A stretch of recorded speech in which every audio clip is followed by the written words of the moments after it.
Karvon Bazarga o'z mahsulotinglarni qo'shishinglar uchun registratsiyadan keyin sizlar shaxsiy kabinetga kirishinglar kerak. Mana shaxsiy kabinetga kiramiz va hozir tovarni qo'shishni qadamma-qadam ko'rib o'tamiz.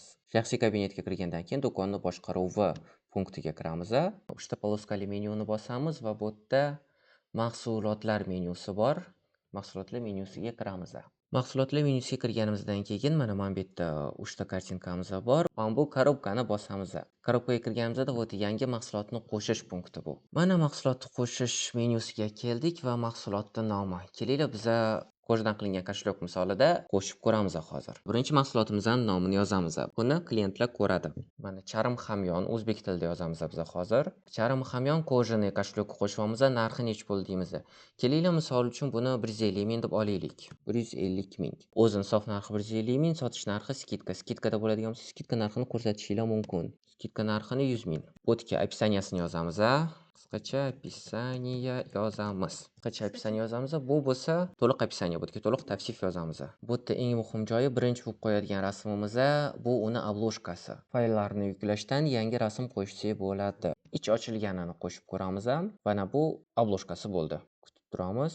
Mana obloshkasi qo'shildi va tanlashni bosamiz. Keyingi rasmlar bo'lsa, bu ichida qo'shimcha rasmlar.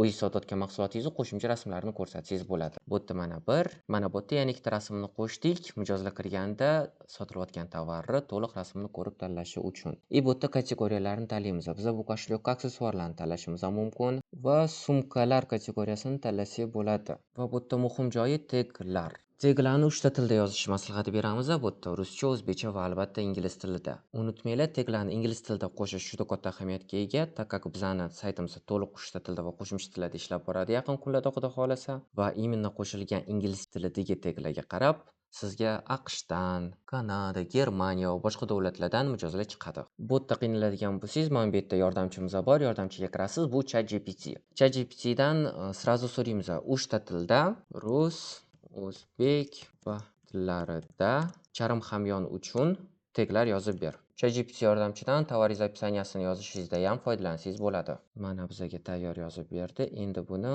kopировать qilib olamiz va chiqib ketamiz. Qo'ydik va teglarni qo'shdik. Katalogning ko'rinishiga tegmaymiz hozircha.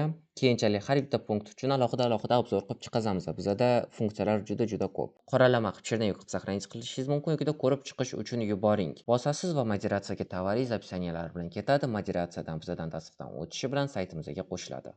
Mahsulotni tahrirlash bor kutilmoqda. Bu degani moderatsiyaga ketdi degani. Moderatsiyadan uzoq 24 soat ichida proverkadan chiqadi.